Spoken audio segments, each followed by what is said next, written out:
방해하고 반대하고 그 말씀을 전하는 사람들을 죽이려고 하는 그런 역사들이 자꾸만 일어난다는 거죠. 자, 스데반을 이제 11장에 보면은 이제 스데반이 죽고 난 다음에 그때 많은 사람들이 흩어졌다. 그 11장 19절에 그렇게 말씀하고 있습니다.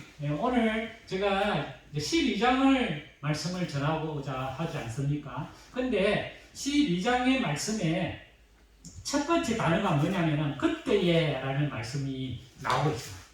그럼 그때라는 말이 어떤 때냐는 겁니다. 그 그때라는 단어가 11장 19절에도 나옵니다. 또 27절에도 나옵니다. 그리고 12장 1절에도 나와요. 그러면은 이 그때라는 말은 그때 상을 이야기하고 있다는 거예요. 그때에 헤롯 왕이 1절에 그렇게 말했죠. 그때에 헤롯 왕이 손을 들어 교회 중에서 몇 사람을 해하려고 했다. 그렇게 말씀하고 있지 않습니까? 그러니까 고난이 이미 예견되고 이미 고난이 시작됐다 이런 뜻이에요. 그러면 어떤 고난이 시작됐느냐 하는 겁니다. 그 헤롯이라는 왕이 사람을 죽이려고 계획을 했다 이거예요. 이미 그것도 두 사람을 그 두 사람 중에 누구냐면은 한 사람은 요한의 형제 야고보를 잡아서 이 칼로 죽였다는 거예요. 자, 우리가 성경에 보면은 이렇게 간단하게 이야기해놨지만 이 말씀을 보면요 사람을 죽이는데요 칼로 죽인 거예요. 이거는 잔인하게 죽였다는 뜻입니다, 여러분. 그리고 우리가 그 사형수를 죽일 때 우리나라는 이제 사형 선고가 있지만은 사실은 사형이 없는 나라예요. 우리나라는 사형을 잘 시키지 않습니다. 근데 부득이하게 사형을 시킬 때는 사람의 고통을 최소한 하는 사형을 해요. 고통을 안 느끼도록 하도록 그래서 그렇게 해요. 근데 여기 성경에 보면 사람을 죽이는데 어떻게 죽이냐면 칼로 죽이는 거예요. 이거는 참수를 했다는 뜻이에요. 이걸 왜 이렇게 하냐면 그 사람을 그렇게 죽이면 공포를 느끼는 거예요. 그래서 봐라, 예수 믿으면 너도 이렇게 된다. 이런 본보기예요. 그래서 공포를 줘서 예수 믿는 사람을 못 믿게 하도록 하는 이렇게 아주 잔인한 방법이에요. 이 방법. 이 헤롯이 야고보를 죽이는데 이런 방법으로 죽였다는 뜻입니다. 그러니까 교회가 어떻게 됐겠습니까? 그 교회 안에 공포가 꽉 찼다는 거예요. 나도 잡혀가서 죽을 수밖에 없고 나도 저렇게 될 수밖에 없다는 그런 공포심이 교회 안에 꽉 차게 만드는 거예요. 그것도 한 사람도 아니고 두 사람을 잡았어요. 그래서 베드로를 잡아서 일주일 후에는 그 베드로도 죽이려고 단단히 가두었다는 것입니다. 자, 교회는 엄청난 핍박과 고난과 공포 속에 들어갔다. 자, 그것뿐만 아니에요. 여기 보면 11장 27절에 보면 그때에 선지자들이 예루살렘에서 안디옥에 이르니 그 중에 아가보라는 한 사람이 일어나 성령으로 말하되 천하에 큰 흉년이 되리라 하더니 글라우디오 때에 그렇게 되었다. 이 뭐냐면 경제적으로 어려워졌다는 뜻이에요.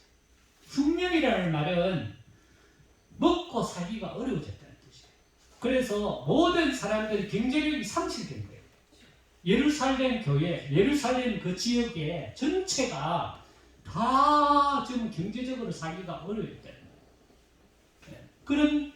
그런 고난의 때였다는 뜻입니다. 자, 오늘날 여러분 우리 교회가 처한 형편을 보면 어떻습니까? 지금 굉장히 어려운 형편이지 않습니까? 교회는 모이지 말라고 그렇게 말하고 경제적으로는 어렵고 이런 교회는 사업단체가 아닙니다, 여러분. 교회는 사업단체가 아니에요. 교회는 세금을 받는 데가 아니에요. 교회는 헌금으로 유지되는 것입니다. 내가 살기가 없고 내가 먹기 힘들면 교회는 더 어렵죠. 내가 수입이 없는데 어떻게 헌금을 합니까? 더 어려워지는 거죠. 이러니까 보세요. 교회 지도자 잡아서 보는 데서 칼로 죽이고 경제는 어려워졌고 이게 엄청난 고난에 교회가 접하고 있는 그런 시대상이라 하는 것입니다.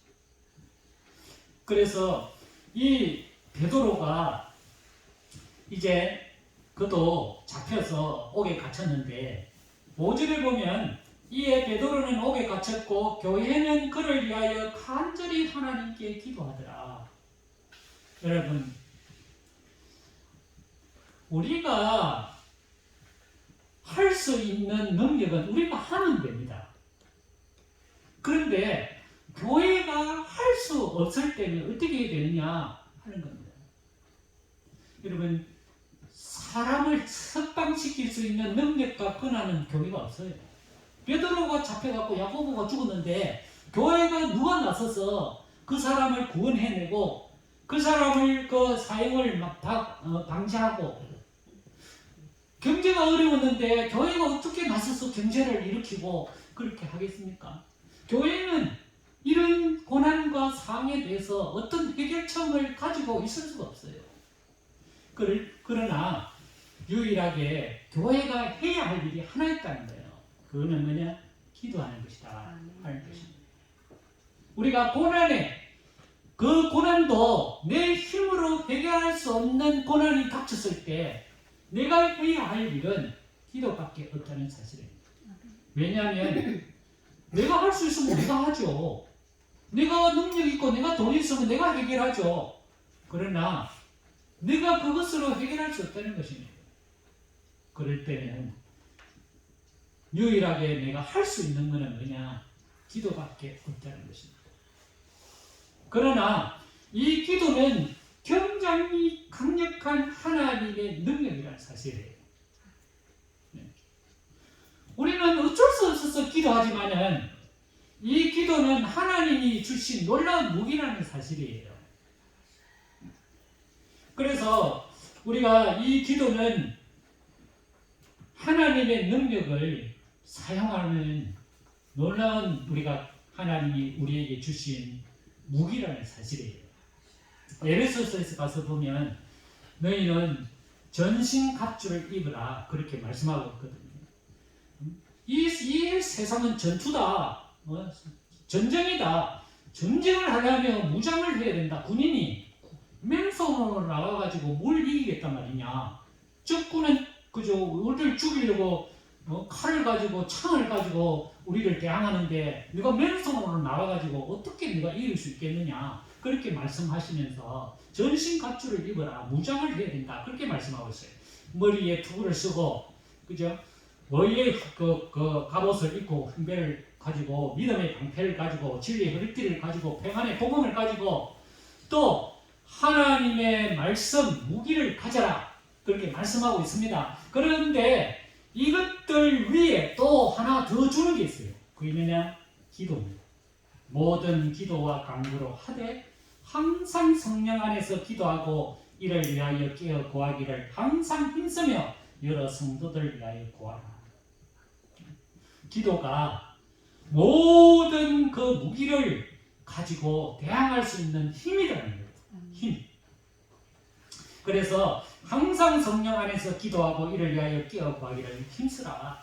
그렇게 말씀하고 있는 것입니다. 어려움과 고난이 닥쳐왔을 때 교회가 해야 할 일은 기도밖에 없다 하는 것입니다. 왜냐? 해결할 수 있는 능력이 없거든요. 교회는 해결할 수 있는 능력이 없어요. 아무런 힘이 없어요. 그러니까 해야 할 것은 기도밖에 없다는 거죠. 우리의 신앙의 삶도 그런 것입니다. 내가 할 수 없는, 내게 해결할 수 없는 그런 고난이 파도처럼 나에게 몰려올 때 내가 해야 할 수 있는 것은 기도밖에 없다는 사실이에요.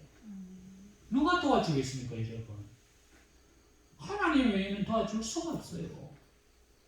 도움을 받을 수 있는 길은 기도밖에 없죠. 그래서 기도해야 된다는 거죠.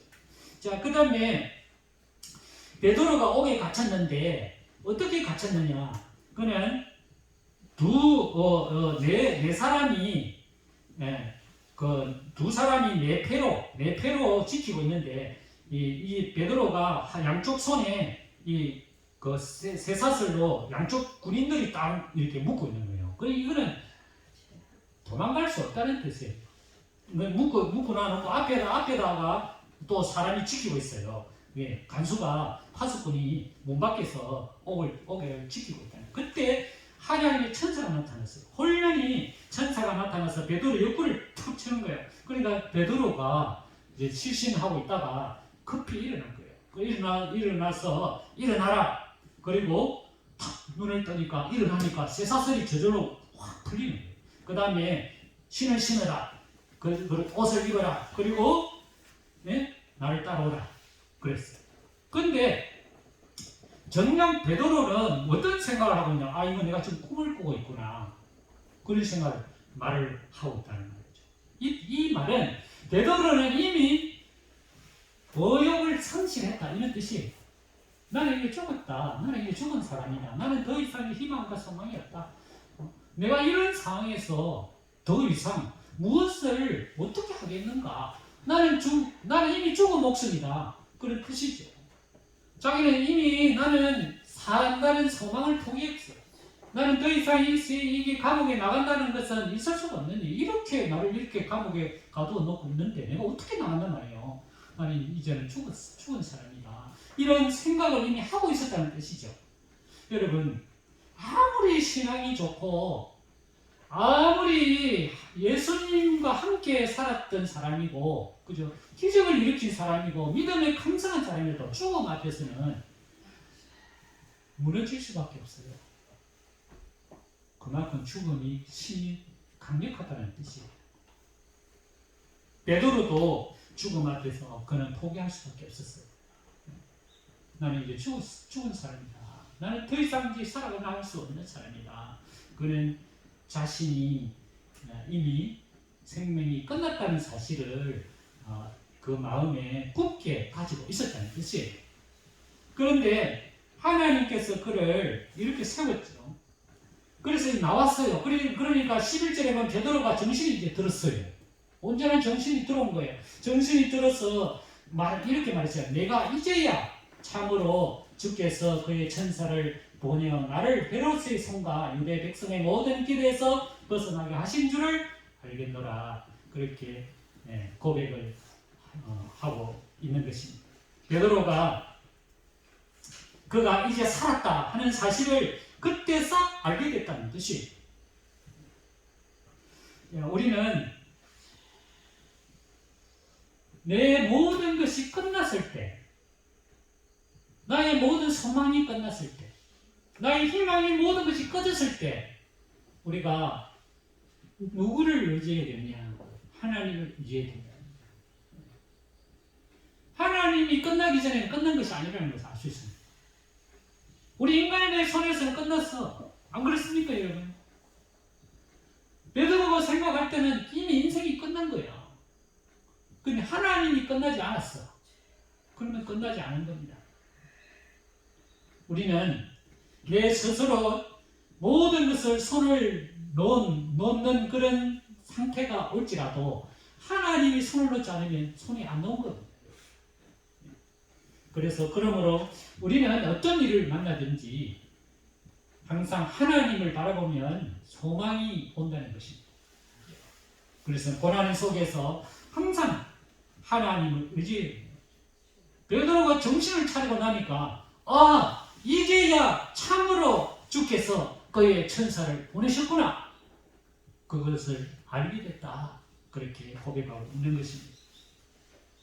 자, 교회는 이제 그래서 베드로가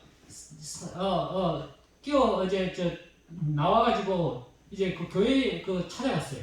마가 기도하는 곳에 찾아갔죠. 그러니까 로데라는 여자 계집아이가 뛰어나와가지고 문을 두드리니까 내가 베드로다 하니까 이 애가 뛰어 들어가서 베드로가 대문 밖에 있다, 살아났어 있다 하니까 그 사람들이 뭐라고 하냐, 내가 미쳤다. 16절에 그렇게 말하고 15절에 네가 미쳤다 하나 여자아이는 힘써 말하되 참말이라 그들이 말하되 그러면 그의 천사다. 그렇게 말씀하고 있습니다. 교회가 베드로를 위해서 이 고난에 대해서 그렇게 기도했지만은 사실은 그 교회에 기도하는 사람들조차도 안 믿었다는 것이죠. 근데 우리 하나님은 우리 교회가 여러 사람이 모여서 기도하면 그 기도가 이미 응답됐다는 사실을 알 수 있다는 것입니다. 우리 눈에는 내가 기도했는데 안 이루어졌어요. 그래서 사람들이 생각하기로는 이 기도가 안 이루어지는구나. 이거 하나님이 이거 안 들어주시는가 보다. 그래서 기도를 더 이상 하지를 않습니다. 또 그렇게 기도해도 안 믿어요. 본인들은 정작 그렇게 기도해놔놓고 그 결과를 믿지 않아. 여기 보면은 그 사람 니는 살아날 리가 없다. 그렇게 말하고 있죠. 네가 미쳤다. 죽은 사람이 살아났단 말이냐. 그런 이야기를 하고 있단 말이죠.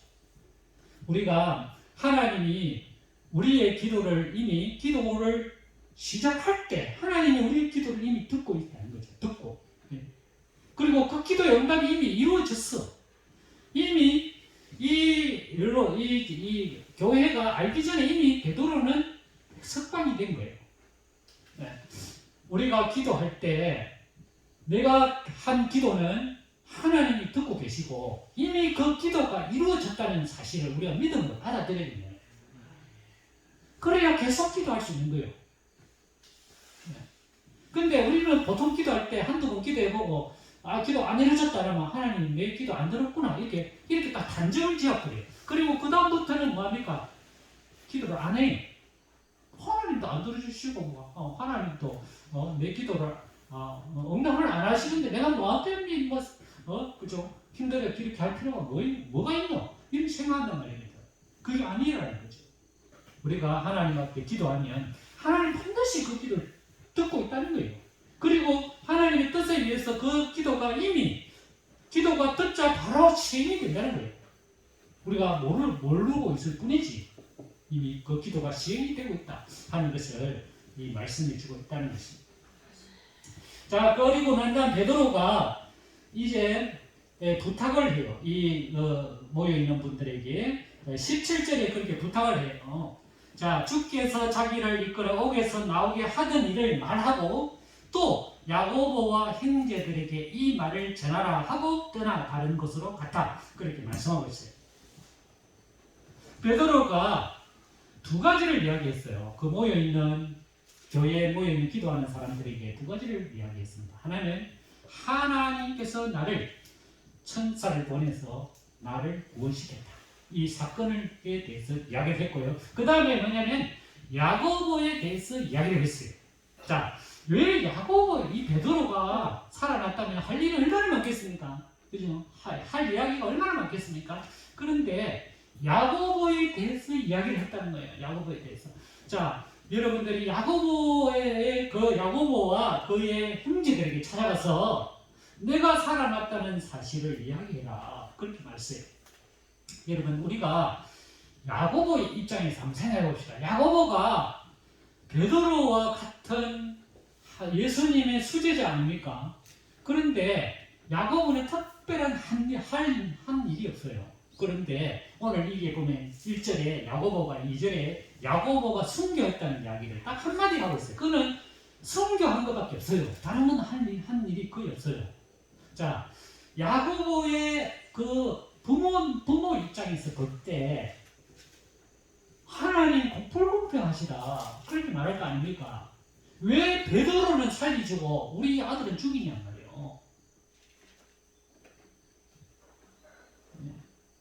똑같이 예수님 믿고 똑같은 제자 밑에서 예수님을 따랐던 사람인데 왜 우리 자신은 죽이고 왜 베드로만 살려주느냐 말이지. 그렇게 원망을 할 경우가 많다는 거예요. 그래서 베드로가 야고보 형제에게 찾아가서 하나님이 살아 계시다는 사실을 전해라. 그 말이었어요. 내가 나를 봐라. 내가 살아나올 사람이 아니잖아. 근데 하나님이 나를 살렸어. 그러니까 야고보의 죽음도 헛된 것이 아니다. 하나님이 살아계시다. 그 야고보의 순교를 기쁘게 받으셨다. 그걸 이야기하라는 것입니다. 여러분, 우리가 예수 믿는 우리는 고난 중에 있는 사람을 위로하는 사람이 되어야 된다는 거예요. 우리가 잘못하면 손가락질하고 잘못하고 저주할 수가 있어요. 그러면 안 된다는 거죠. 예수 믿다가 저렇게 하는 게 네가 뭐 예수 잘못 믿어가지고 그래 하는 게 아이가 그렇게 말할 수 있어요. 우리가 예수 믿다가 고난 속에 생을 마감하는 사람들이 부지기수로 많아요. 여러분, 우리 주변에도 그런 분이 계시지 않습니까? 그죠? 그럼 우리는 어떻게 합니까? 예수 잘 믿다 하더만 저렇게 사는 거 봐라. 그렇게 말할 수가 있단 말이지. 우리는 그런 말을 해서는 안 되는 거예요. 하나님이 살아계시고 그 사람의 죽음을 기쁘게 받으셨다. 그 사람의 죽음이 헛된 것이 아니다. 그 남아있는 가족을 위로해야 된다는 거예요. 이게 베드로가 한 일이에요. 야고보의 죽음이 헛된 것이 아니다. 나를 봐라. 하나님이 아니면 내가 어떻게 살아날 수 있겠다. 하나님이 야고보를 죽었을 때 그 마음이 어떻겠냔 말이지. 하나님이 그 죽음을 기쁘게 받으셨다 하는 사실을 전해라고 그렇게 이야기하고 있다. 여러분, 우리는 믿음의 사람들을 위로해야 돼요. 위로. 슬픔에 빠진 사람들, 절망에 빠진 사람들을 하나님이 계시다는 사실을 알고 당신의 고난과 어려움이 헛된 것이 아니다는 사실을 이야기해야 된다는 거예요. 그래야 절망 속에 빠지지 않는다는 거예요. 그 다음에 헤롯이 주범자지 않습니까? 헤롯. 그죠? 헤롯이 어떤 사람입니까? 사람을 죽이는 권력자요. 그죠? 그 사람 말 한마디면요, 사람을 죽여요. 엄청난 사람이죠. 헤롯이 두로와 시돈 사람들을 미워했어요. 그러나 이 두로와 시돈 사람을 샀어요. 그것이 브라소도라는 사람을 설득해서 이 헤롯하고 화해하기를 원했어요. 그래서 헤롯이 그 사람들 앞에서 연설을 해요. 연설을 하는데 아주 연설을 잘했는 것 같아요. 잘했는지 못했는지 모르지만 성경은 그 사람이 엄청나게 연설을 잘했다고 그렇게 말하고 있어요. 그죠? 그런데 그 사람들이 뭐라고 말하냐면은 그 사람은 신이다. 그렇게 이렇게 죽게 세웠어요. 그러니까 헤롯이 그 영광을 하나님께 돌리지 아니하므로 주의 사자가 곧 친히 벌레에게 먹혀 죽었더라. 그렇게 말씀하고 있어요. 자, 우리가 위에 있는 권세자들에 대해서 우리가 어떻게 행동해야 되는 것인지 바울은 로마서 13장 1절에 이렇게 말하고 있어요. 각 사람은 위에 있는 권세들에게 복종하라. 권세는 하나님께로부터 나지 않음이 없나니 모든 권세는 다 하나님께서 정하신 것이라. 초대교회의 핍박의 원인은 헤롯입니다. 헤롯이 야고보를 죽이고 베드로도 죽이려고 했어요. 모든 사람들 잡히면 죽는 거예요. 예수 믿는 사람 잡아서 가두는 것이 헤롯의 목표예요. 그 위에 자 있는 권세입니다. 그런데 초대교회의 사도들이 헤롯에 대해서 어떻게 했습니까? 전혀 간섭하지 않았어요. 우리 예수 믿는 사람들은 위에 있는